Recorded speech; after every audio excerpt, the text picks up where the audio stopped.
La crise agricole frappe violemment la Bretagne, les agriculteurs manifestent à Paris. Qu'est-ce que concrètement la région peut faire? Le vrai sujet, c'est la compétitivité, chacun le sait. Il n'empêche que sur cet immense sujet, on peut prendre aussi des morceaux, on peut très vite être efficace.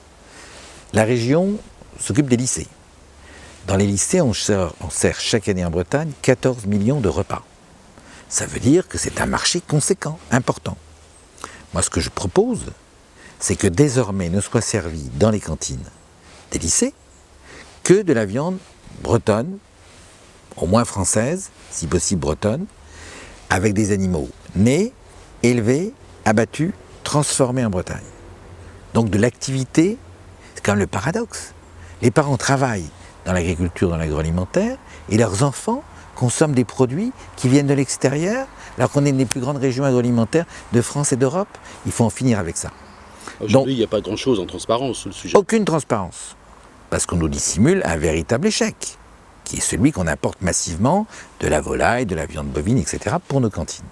Donc, pour forcer les choses, pour que les parents soient conscients de ce qui se passe, je demande qu'à la rentrée, dès la rentrée scolaire, soit affiché sur les menus, dont les parents sont informés, soit affiché très clairement l'origine des viandes consommées. On le sait grâce à la traçabilité, de toute façon.